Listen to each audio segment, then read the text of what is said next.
And much of it is because we have been dishonest with each other. Again and again and again, people walk down the street assuming that everyone else they see lives a life of extraordinary virtue, and they are uniquely wicked and uniquely depraved in all respects. In effect, we are all in the same boat. And the more we start being truthful to one another, the more we realize that. And the more, oh, blessed relief, I'm not alone. Amen. Oh, blessed relief, I can go from where I am, from point A, and I can get to point B, and then I can go further and further and further. So, let us assume the best and take people at their word. Finally, before we start, let's never prescribe God's freedom of action. Let's never decide what God can and cannot do. Never be so sure of our own judgment that we fail to see God leading us somewhere else, somewhere we might not like, somewhere we know we shouldn't be going. God can and does work through some very surprising mediums indeed, and may shine upon a relationship that to us is completely unacceptable. God appears to be very insistent about where grace may be poured. Thankfully, it seems that God is infinitely more creative and generous than we are.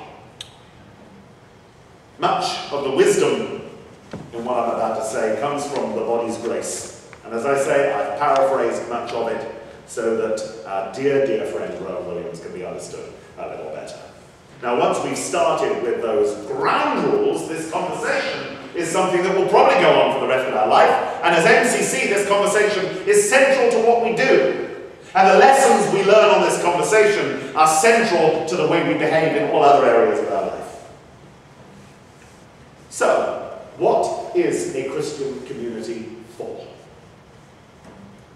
Well, the life of the Christian community has as its rationale, if not always its reality, the task of teaching us this: to so order our relationships with one another that human beings may be seen as desired, as being occasions of joy. It is not surprising that in Christianity, sexual imagery is very freely used in and out of the Bible for this very new way of looking at things, this language of desire. What is less clear is why the reality of sexual desire, the concrete stories of human sexuality, rather than the metaphors and the poetic phrases it produces, are so grudgingly seen as matters of grace, and only admitted as matters of grace when fenced in with conditions. Understanding this involves us stepping back and looking rather hard at the nature of sexual desire. So to begin with, it's worth asking the question, why is sex such a big issue? And especially LGBT sex. Rowan Williams suggests that the reason gay sex is such a hot topic is that it doesn't allow the real issue to be hidden behind practical considerations. As the production of children can't be used as a cover for sexual activity, as an excuse for sexual activity, we're forced to ask what sex and desire are really for. In this view, procreation is in some respects a bit of a red herring, and an excuse to avoid the knottier issues at the heart of human relationships. It's also a false position, even though the Roman Catholic Church teaches very strongly that the only justification for the sexual act is procreation.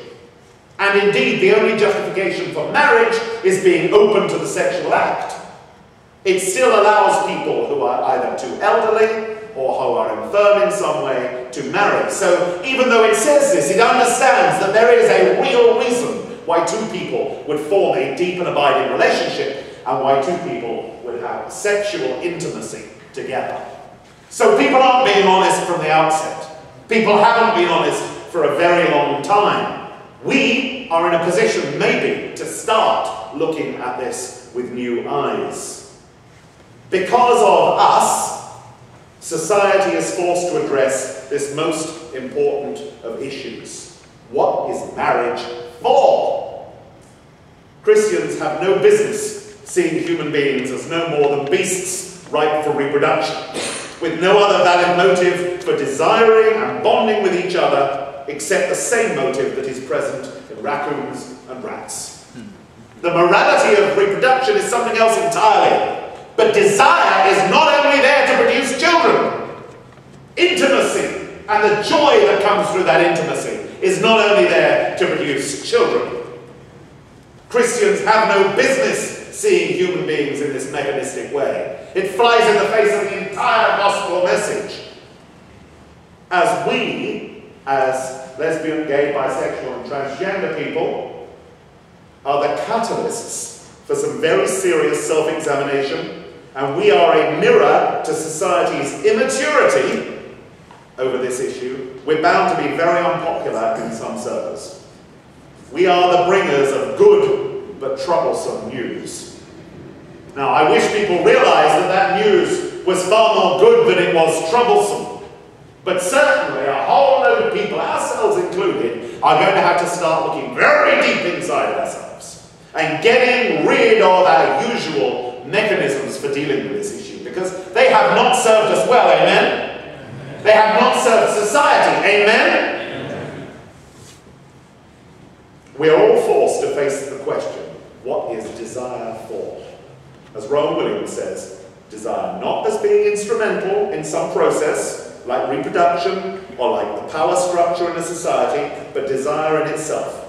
Can it really be as simple as joy? Can it, in itself, really be an uncomplicated source of delight? Well, yes, it can. But we fall down when we see it as a tool, as a crutch, as a cure-all medicine, as a weapon to be used to get what we want, or as a false god. It's not. Let it stand by itself and let it breathe, doing what it does best.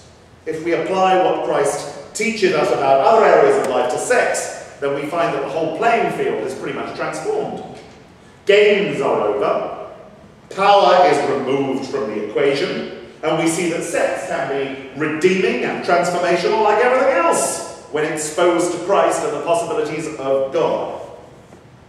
The body's grace is that blessing bestowed that takes us from the needy, infantile grabbiness of unbalanced sexual relationships to mutuality, to risk, to self-giving with no guarantee of return.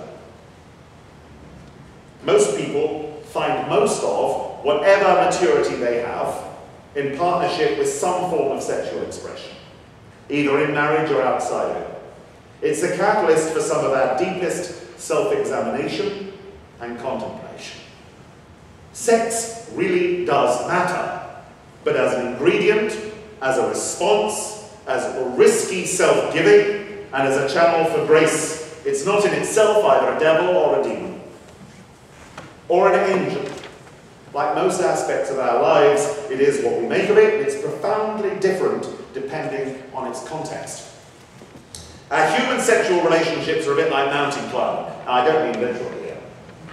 Sex, I'm going off into allegorical language now, so please stay with me. Stay with me, or I've lost you completely, because this is the only way I can get a handle on this. I thought, oh, mountains, wonderful. Sex is, in this allegory, not the end in itself. It's more ideally an ingredient in a process of deepening fidelity and commitment centered on an ideal of risk, funnily enough. This risk thing comes in again and again and again. Trust, which can't be separated from risk, and this mutuality, the idea that the desire comes from both sides, that this is a balanced relationship. Sex follows us and informs us at each step we take higher into those peaks. Now, here comes the real allegorical bit, so concentrate. When we enter into the valley, which is pretty much our heart's desire, we can look up at those mountaintops and we see all those things that we cherish and we crave. Contented, lifelong commitment, modelled after God's love and fidelity for us. We look to those mountaintops and we start to climb. The start of the climb is very often an encounter that is probably touched by sexual desire. It may be just casual sex. It affords the beginnings of a beautiful view, and it's not too taxing to reach this point. It can be done again and again.